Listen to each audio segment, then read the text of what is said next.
Bismillahirrahmanirrahim.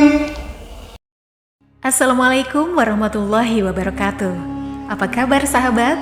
Semoga kita semua selalu mendapat bimbingan Allah menuju jalan yang lurus. Keberadaan cicak menjadi salah satu hewan yang akrab dengan kehidupan sehari-hari kita. Kehadirannya yang sering kali terlihat menempel di dinding-dinding rumah membuat kita terbiasa dengan kehadiran binatang kecil ini. Meskipun kadang tidak terlalu mengganggu, tetap penting bagi kita untuk tetap waspada. Informasi yang beredar mengungkapkan bahwa cicak termasuk dalam kategori binatang berbahaya dan berpotensi membahayakan kita. Namun, di balik sisi yang mungkin menakutkan itu, kita juga dapat melihat keberadaan cicak sebagai salah satu petunjuk dari Allah. Dalam agama Islam, hewan-hewan seringkali dianggap sebagai tanda-tanda atau isyarat dari Tuhan. Banyaknya cicak di rumah ternyata memiliki dua makna yang saling bertolak belakang, yaitu sebagai pertanda buruk sekaligus bertanda baik, tergantung dari sudut pandang mana kita melihatnya. Dalam agama Islam, hewan-hewan sering dianggap sebagai tanda-tanda atau isyarat dari Tuhan. Banyaknya cicak di rumah ternyata memiliki dua makna yang saling bertolak belakang, yaitu sebagai pertanda buruk sekaligus bertanda baik, tergantung dari sudut pandang mana kita melihatnya. Keberadaan cicak di dalam rumah sering kali dikaitkan dengan hal-hal yang memiliki sentuhan mistis oleh beberapa orang di Indonesia. Bagi mereka yang mempercayai hal semacam itu, kehadiran cicak yang jatuh di dekat penghuni rumah juga dianggap sebagai pertanda akan datangnya bencana atau nasib buruk. Selain itu, tak sedikit juga yang meyakini bahwa suara cicak yang terdengar di dalam rumah merupakan pertanda kedatangan kuntilanak. Walaupun begitu, terlepas dari kepercayaan yang diyakini sebagian orang, sebenarnya terdapat alasan mengapa reptil kecil ini sering terlihat berkeliaran di dalam rumah, jika dilihat dari sudut pandang keagamaan. Memahami ilmu hikmah Allah dalam menciptakan makhluk adalah hal yang penting. Karena selain cicak, setiap makhluk Allah yang diciptakan pasti memiliki hikmah yang beragam. Pertama, keberadaan makhluk tersebut merupakan ujian dan kebaikan bagi manusia. Allah menciptakan makhluk-makhluk tersebut agar kita dapat mengambil manfaat dan kebaikan dari mereka.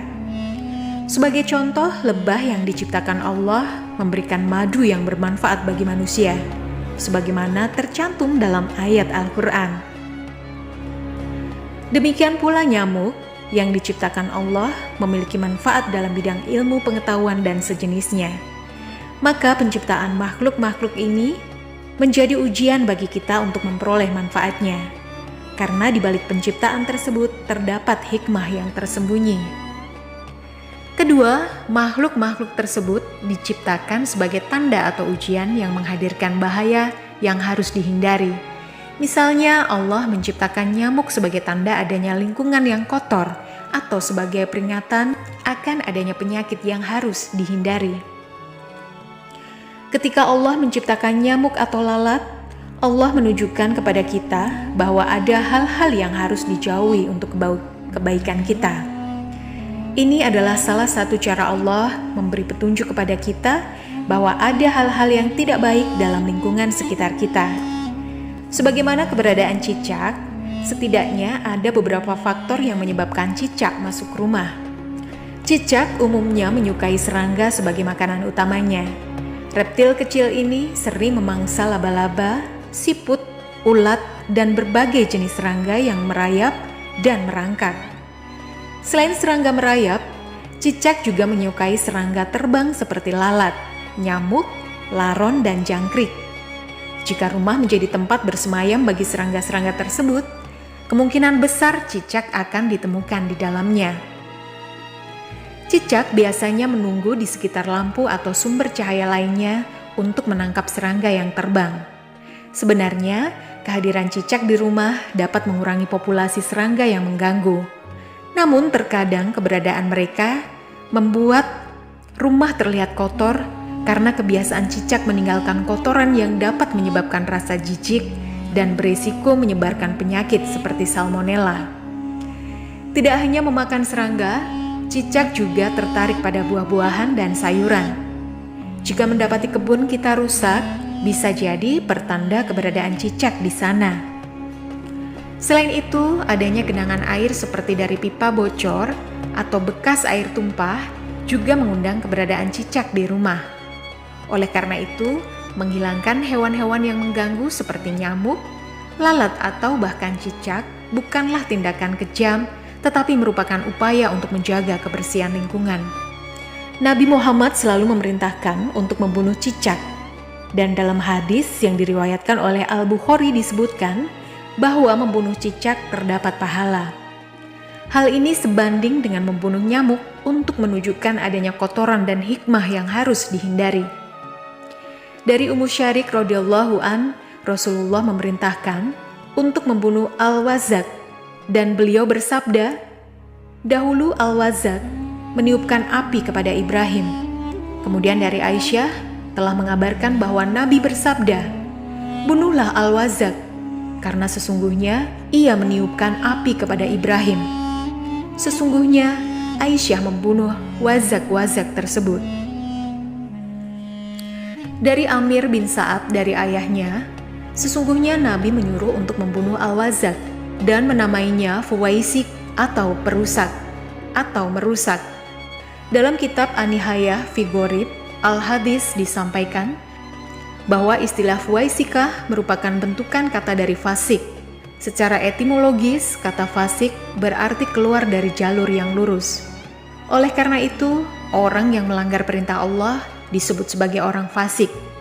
Dalam hadis, tikus disebut sebagai fasik karena kebiasaannya merusak saat keluar dari sarangnya.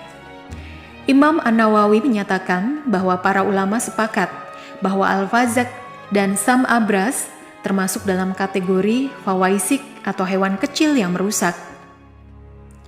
Imam An-Nawawi kemudian menjelaskan bahwa anjuran untuk membunuh Al-Wazak dalam hadis tersebut didasarkan pada kemampuan hewan ini dalam menyebarkan penyakit. Seperti pada masa Nabi, di mana Al-Wazak dianggap sebagai penyebab penyakit kusta. Hal ini juga disebutkan oleh Badruddin Al-Aini dalam kitab Umdatul Qori bahwa terdapat zat pada Al-Wazak yang dapat menyebabkan penyakit kusta. Oleh karena itu, Nabi Muhammad mengajarkan agar berhati-hati saat berurusan dengan cicak. Semakin cepat kita membunuhnya, semakin baik karena kita akan mendapatkan lebih banyak pahala. Orang yang membunuh cicak hanya sekali pukulan akan mendapatkan pahala sebanyak yang ditentukan. Jika cicak dibunuh 2 kali pukul, pahalanya akan berkurang dari pukulan pertama. Dan jika dibunuh 3 kali pukul, pahalanya akan berkurang lagi. Hal ini dijelaskan dalam hadis lain, di mana suatu kali pukulan akan mendatangkan 70 kebaikan. Jadi, ketika kita membunuh cicak, selain mendapatkan pahala, kita juga menghilangkan keburukan yang mungkin timbul, termasuk mengusir keberadaan jin yang senang berada di tempat yang kotor. Dalam praktik ruqyah, bahwa cicak merupakan salah satu makhluk yang terkait dengan sihir dan harus dihadapi dengan tindakan tertentu. Ketika melaksanakan sesi ruqyah di rumah, terkadang terjadi kejadian aneh di mana saat setiap dibacakan surat Al-Baqarah, di mana cicak tiba-tiba jatuh dan mati, atau ditemukan cicak mati dengan tubuh hangus. Meskipun cerita-cerita ini sulit dipercaya karena di luar nalar, yang jelas kita tetap harus waspada.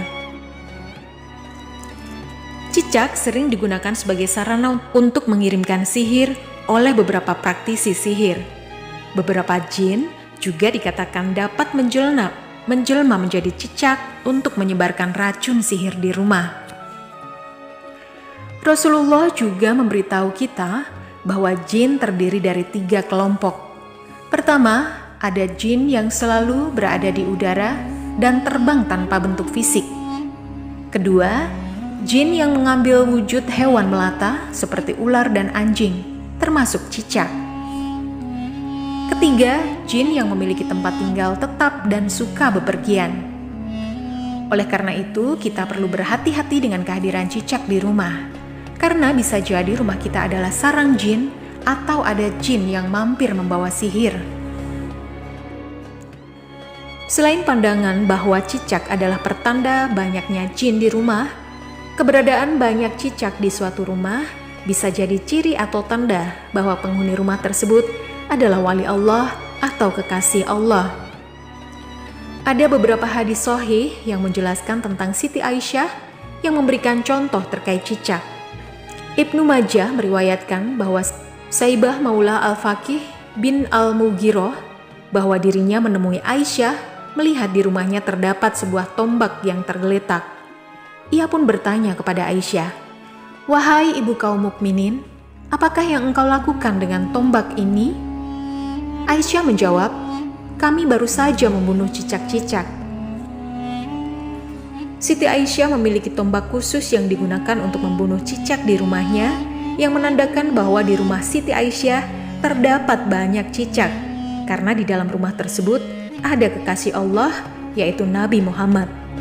Seperti yang diketahui sebelumnya, cicak memusuhi orang-orang soleh seperti Nabi Ibrahim dengan meniupkan api ke arah beliau. Ketika semua binatang ingin memadamkan api, cicak-cicak ini malah ingin membuat apinya semakin besar. Dari kejadian tersebut dapat dipahami bahwa bukanlah para nabi, wali Allah, atau orang-orang soleh yang menjadi musuh cicak, melainkan cicak yang menjadi musuh mereka. Oleh karena itu, cicak dianggap sebagai pengganggu dan perusak. Cicak juga mengganggu orang-orang soleh dalam beribadah. Misalnya ketika seseorang berzikir dalam keheningan, cicak bersuara seperti mentertawakan sehingga konsentrasinya terganggu. Selain digunakan sebagai sarana sihir dan mengganggu orang-orang soleh, ternyata cicak juga mengandung bakteri berbahaya seperti bakteri Escherichia coli atau E. coli. E. coli telah dikenal sebagai mikroorganisme penyebab gangguan perut dan berpotensi membahayakan kesehatan tubuh. Kotoran cicak juga diketahui dapat menembus plastik. Sebuah penelitian pernah menunjukkan bahwa kotoran cicak dapat merusak layar handphone. Menurut pandangan ulama yang kuat, kotoran cicak dan bangkainya termasuk najis, sehingga perlu dihindari dan dibersihkan jika mengenai badan, pakaian, atau tempat-tempat yang digunakan untuk beribadah. Jangan lupa menutup makanan dan minuman kita di malam hari, karena kita tidak pernah tahu apa penyakit yang masuk ke dalamnya, termasuk jika cicak menjilatinya. Rasulullah bersabda agar mematikan lampu, menutup pintu, serta menutup wadah makanan dan minuman ketika hendak tidur. Namun perlu diingat bahwa setiap makhluk yang diciptakan Allah memiliki hikmah dan perannya masing-masing dalam ekosistem atau keseimbangan alam. Oleh karena itu, dalam menghadapi masalah cicak atau makhluk lainnya, kita perlu memahami konteksnya dan menjaga keseimbangan ekosistem. Membunuh cicak atau makhluk lainnya boleh dilakukan dalam kasus-kasus tertentu, seperti untuk menjaga kebersihan dan kesehatan. Namun tetap harus dilakukan dengan bijak dan proporsional. Wallahu alam. Wassalamualaikum warahmatullahi wabarakatuh.